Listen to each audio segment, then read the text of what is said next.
You're listening to an archived Cabral Concept podcast. After listening to this show, check out the most up-to-date podcasts available at stephencabral.com/podcasts or search directly on iTunes.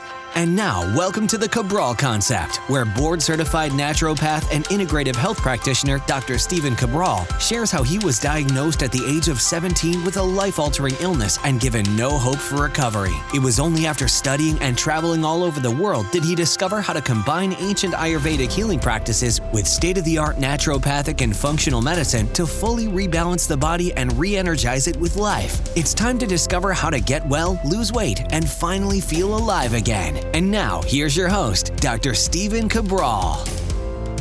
Thank you for tuning into this Total Wellness Tuesday show. And I'm excited to bring you episode just dedicated to the one neurotransmitter that is literally responsible for our energy, our drive, our focus, our productivity, our overall mindset geared towards success, and our ability to feel like we have vitality and zest for life. In other words, trying to feel alive. That's what it's all about.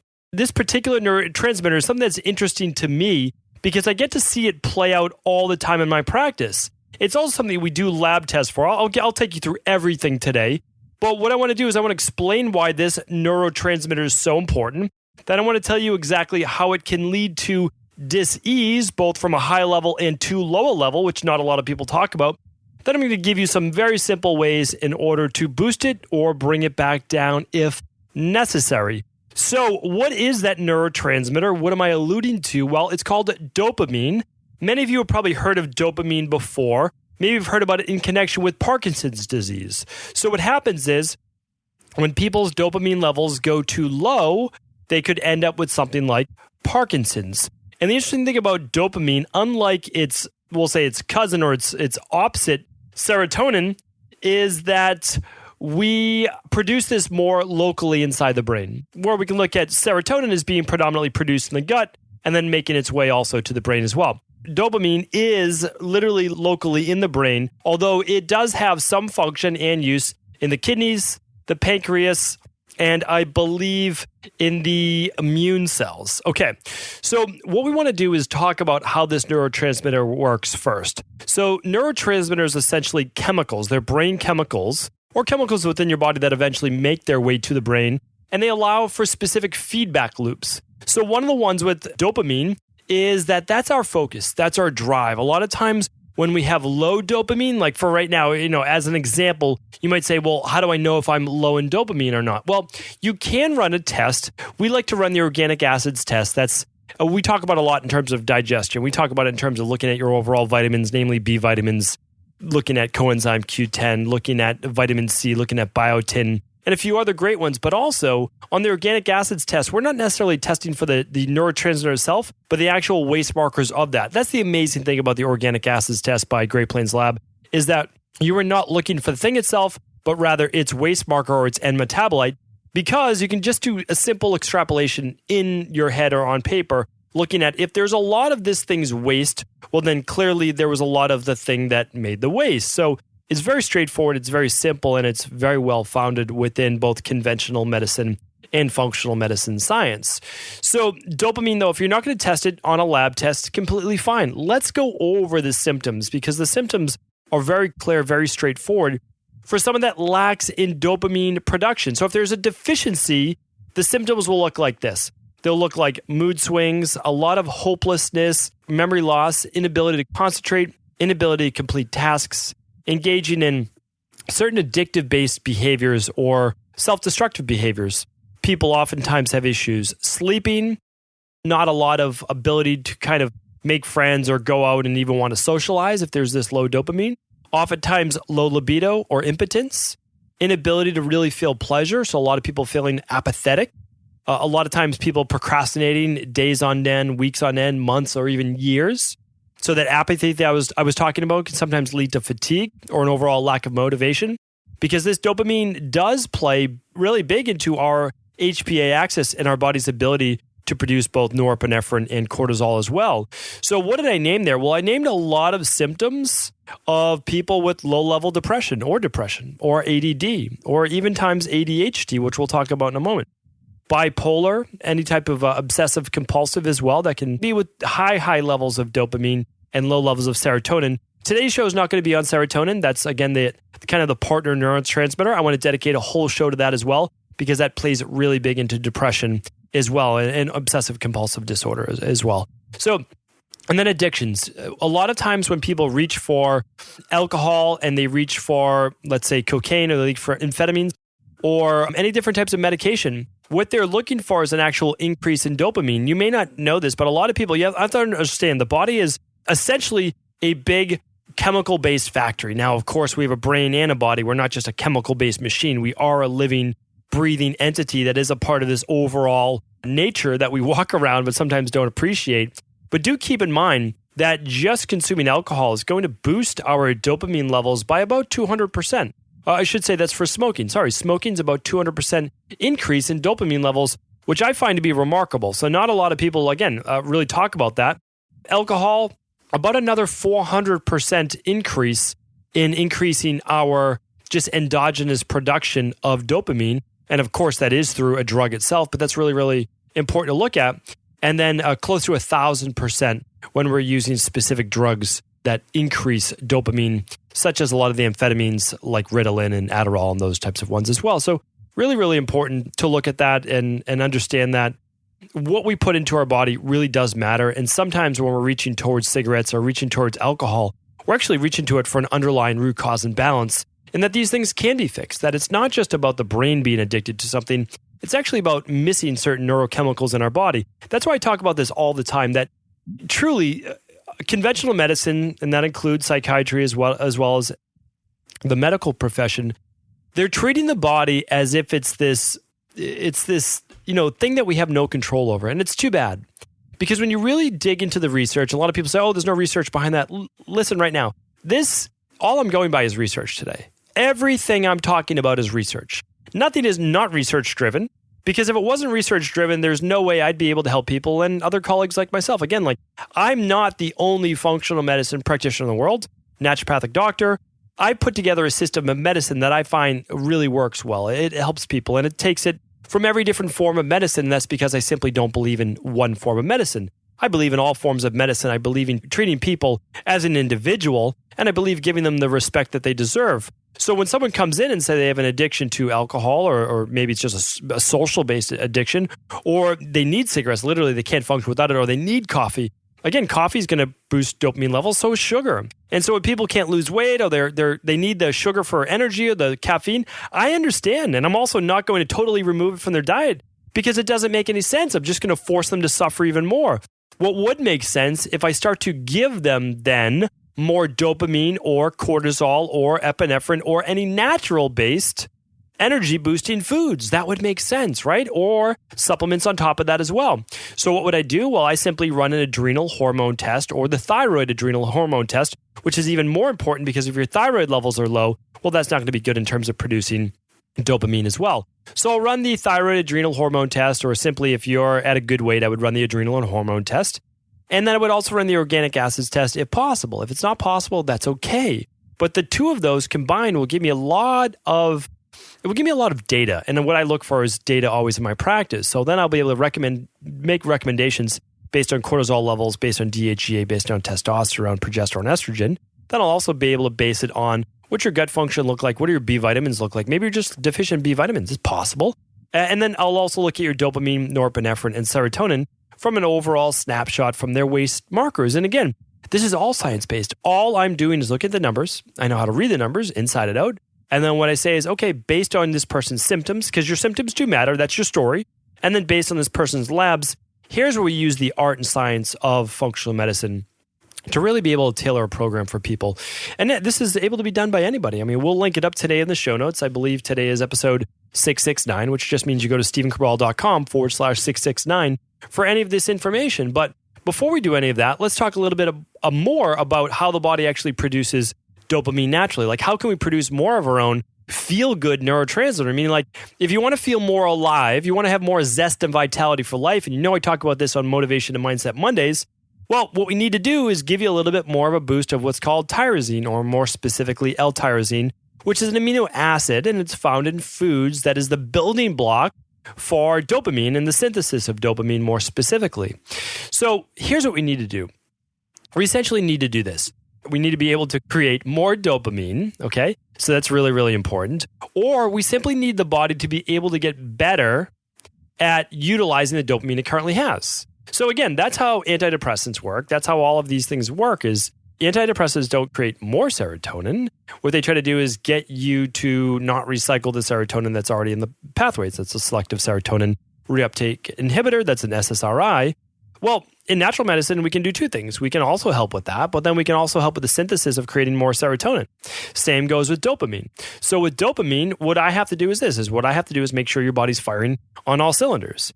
And so that means, is it actually getting enough L-tyrosine? If not, okay, well, then that's an issue. Because if you don't have enough L-tyrosine, well, you simply can't make enough dopamine. So that makes sense. The other part is you need to make sure that you are able to synthesize and utilize the dopamine.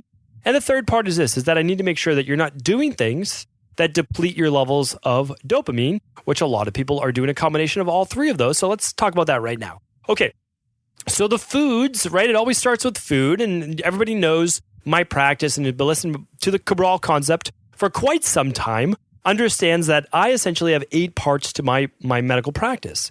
And again, this is natural health. This is natural medicine. So I don't do anything to cure disease. I don't treat disease. I don't do any of those things. What I do is I help the body heal. And that's because any doctor that really takes their ego out of the equation understands at no point have they ever helped cure any disease. At no point has that ever happened. At no point have I ever cured any diseases. And I work with people from any imaginable disease and mystery disease you could think of, all the autoimmune diseases, all the digestive diseases, all the skin-based diseases, and even cancer. And what I do is I provide support for the body. I find out exactly what it's missing. I put that back in. I find out what it has too much of, and I take that out. It's as simple as that. But in that simplicity, I also allow the body to heal. And when the body's able to heal, when it gets all the nutrition and nutrients it needs, it can then repair itself. So again, what I do is I simply put the body in a position to heal, and the body heals itself. So a big part of that, my number one part, is food. So what do we do in terms of food to produce more L-tyrosine? Okay, so here's what we do. Now, a lot of people that listen to the Cabral concept are vegan, or they're at least vegetarian or pescatarian, or at least along that persuasion. And some people do eat meat. They're paleo. No matter who you are, I can help you. Like, that's the bottom line, is that I don't believe anyone needs to conform to one particular diet, but there are exactly ways out there that we can improve everyone's diet. And I've spoken about that on the podcast called The Foundation for All Diets. So check out that show if you haven't already by going to stephencabral.com/podcast. Okay, so let's get to the foods now. How do we increase L-tyrosine? Well, so the foods that are able to increase L-tyrosine or dopamine directly are all animal-based products. So if you enjoy eating some animal-based products, although I do recommend for the most people you start to cut back a little bit, you can increase dopamine that way. All right, let's just read off a list of some of my favorites, especially oatmeal. A lot of people are against grains. I can't tell you, if you only add 1 grain to your diet, oatmeal could be a game changer in terms of cardiovascular, blood pressure, satiation, anti-vata, and of course, producing energy. All right, olive oil. Olive oil, you know that's my favorite fat by now, a pure monounsaturated fat. You're going to go with cold-pressed organic. I've done whole shows just on olive oil and its ability to kill cancer cells as well. Rosemary, that's a great herb to use, as well as oregano. Both of those are very powerful, increasing dopamine. You can simply cook with those, or you could use the supplement. Sea vegetables, we don't get enough of this. I do try to eat sushi, which I do enjoy once a week, and I try to get some sea vegetables in there. Another time a week, I do try to get some nori in there as well myself. Sesame and pumpkin seeds. You know, I'm a fan of pumpkin seeds for so many different reasons. One of them being a good overall zinc and iron for people. Big, really, really important in terms of guys in reducing prostate-based swelling, inflammation. Just a really powerful overall product for anti-parasitic digestive based possibilities as well. Turmeric, that's a really big one. That's huge. So I'm going to name that in a product in particular, because you really can't consume enough turmeric to help with the dopamine. Unless you really are juicing turmeric, you could do that, or make it into a powder yourself. That's always a possibility. All right, watermelon, that's another one. Avocados, bananas, beets, coffee, fava beans, green leafy vegetables, green tea, lima beans, and almonds, if I haven't already named almonds and apples. Those are 2 more right there. So those are all great. All of those are some of the foods that increase L-DOPA, and L-DOPA is that precursor to dopamine. So really, really important. A lot of people like to use fermented vegetables as well. And I can say that that has been shown to increase a little bit of L-DOPA as well. So a couple things that we want to just make sure we're staying away from. We want to make sure that we stay away from too much. So believe it or not, there are actually foods that start to deplete our body of dopamine or block the transformation from L-DOPA to L-DOPA to dopamine.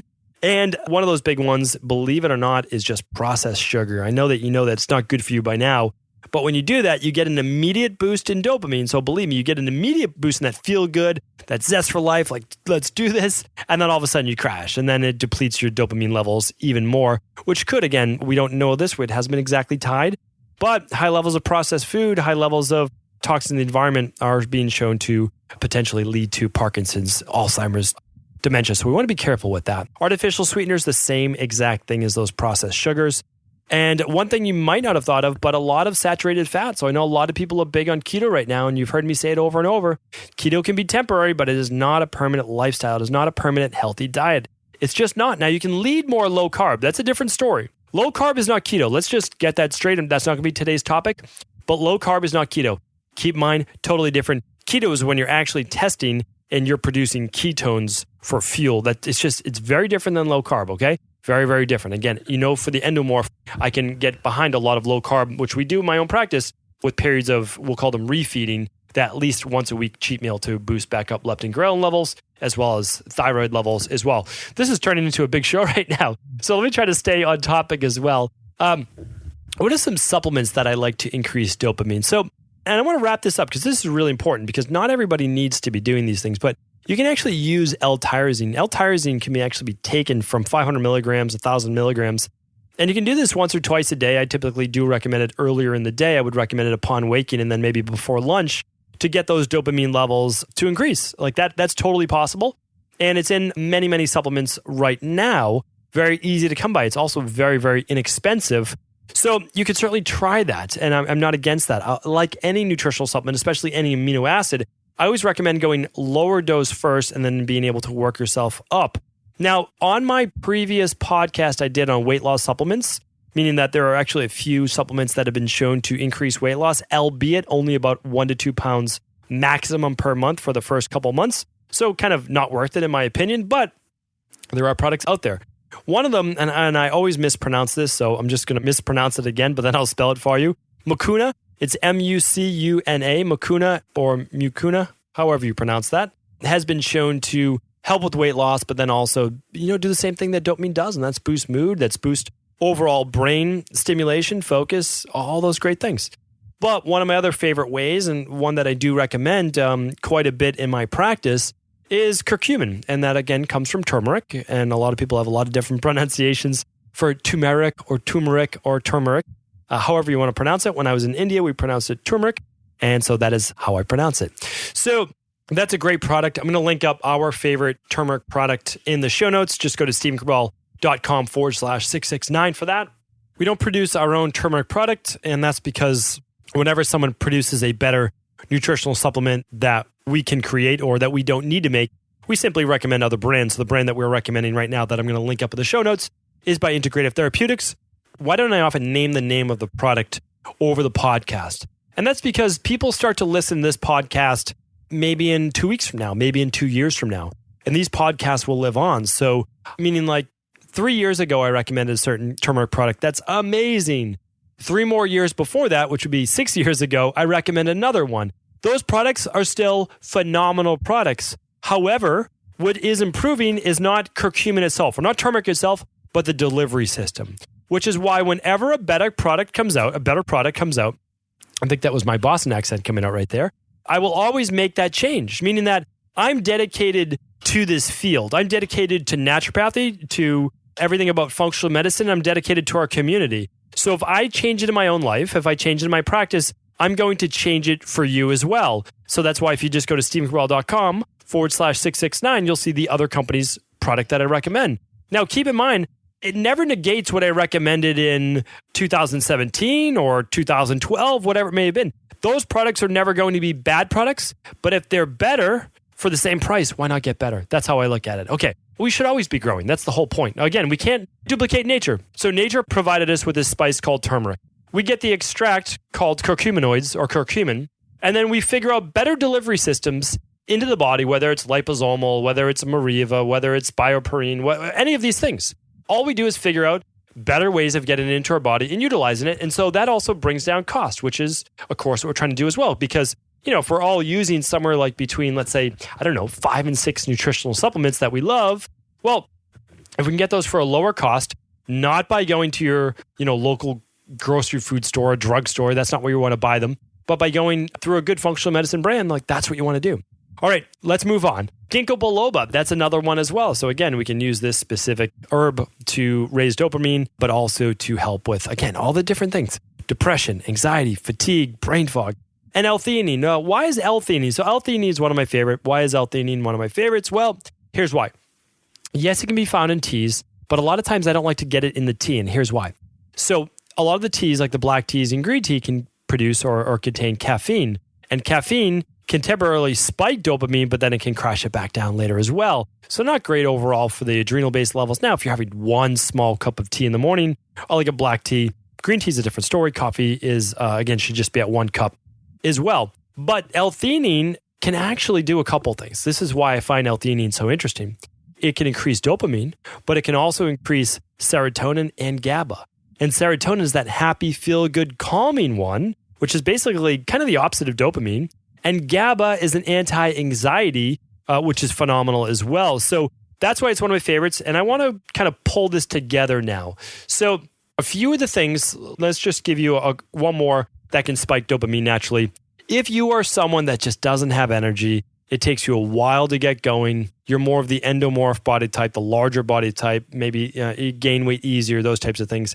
I can't recommend enough getting a little bit of exercise first thing in the morning. Some jumping jacks, anything. Just get the body moving. It doesn't have to be your full workout because that will produce dopamine as well. That will really get you out of the sluggish mode. And every time you exercise, you actually start to produce dopamine, which is really, really important.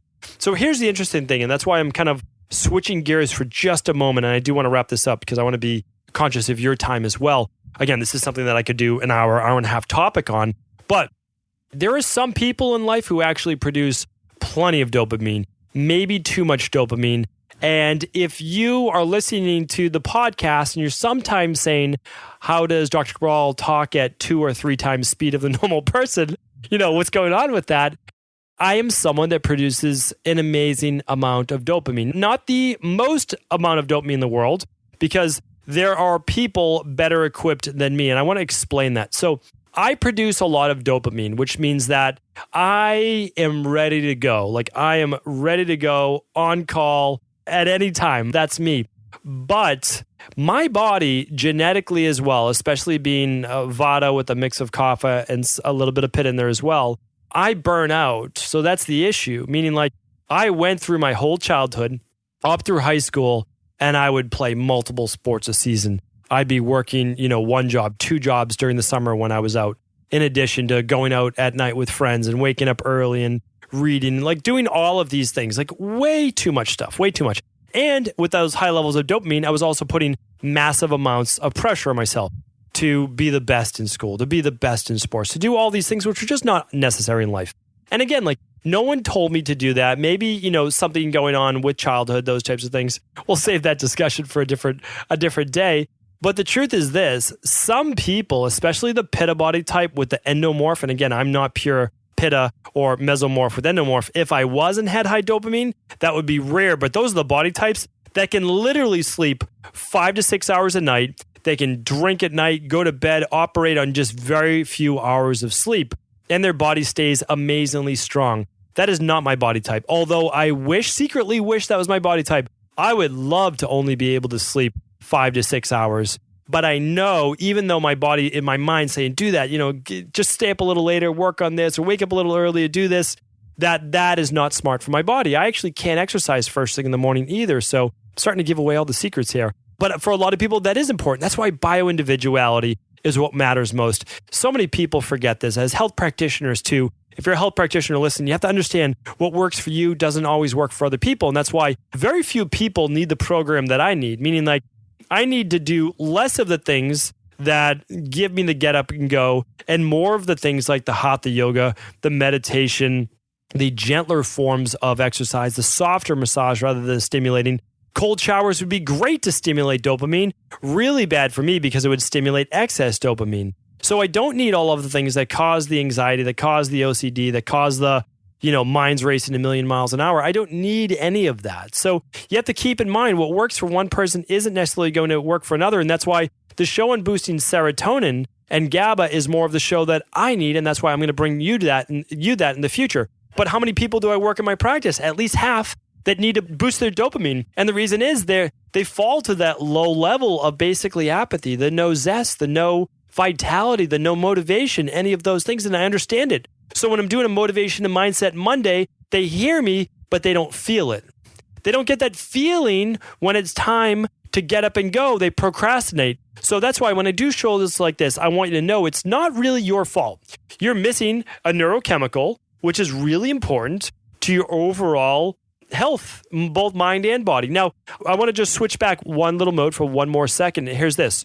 When I crashed when I was 17 years old, so full-blown chronic fatigue, full-blown Addison syndrome, POTS, everything, you name it. So myalgic encephalomyelitis. I had no dopamine, no serotonin, no norepinephrine, no cortisol, very, very low testosterone, very low DHE, very low hormones overall. My body was flatlined, okay? At that point, there was no get up and go. There was no zest. I didn't want to get out of bed any morning. The thought of me even putting my feet on the floor really put me into a state of anxiety. I didn't want to do it. I just wanted to hide away. Hiding away is a sure sign that your body is on just overload. And when I was overloaded, my body shut down. It basically short-circuited. And that's the best way to describe it because this is a nervous system-based issue.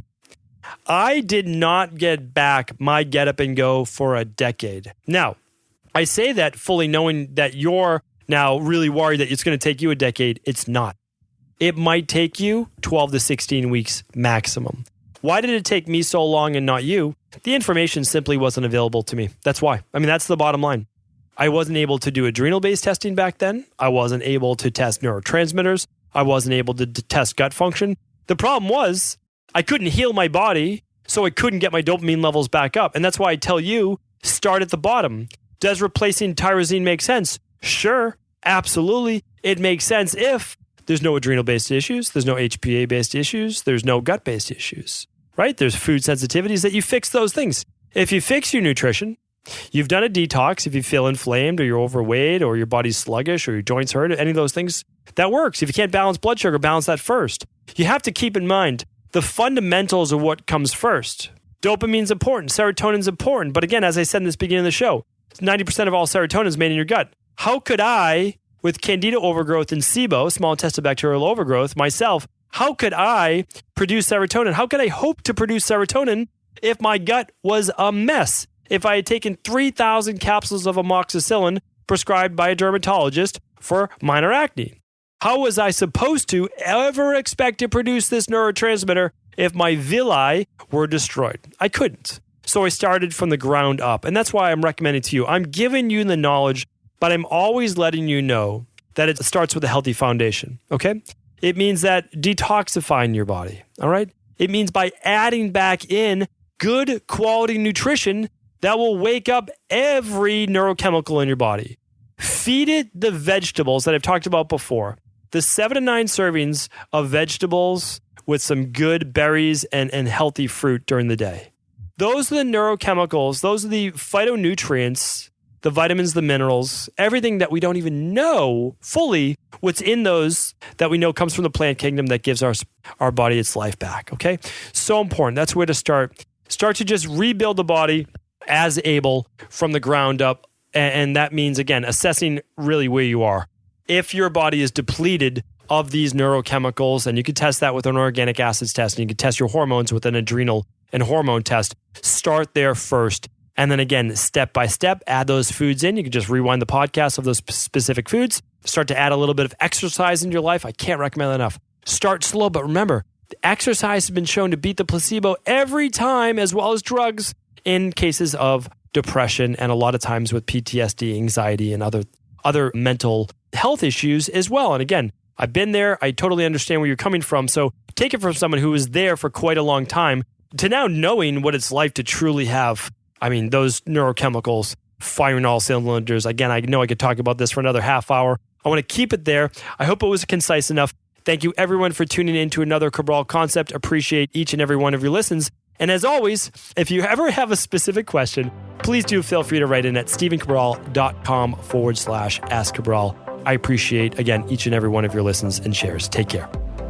Did you know that the body really only becomes sick or imbalanced in only 2 ways? Over time, you become deficient in vital nutrients, and you also accumulate toxins internally and from the environment.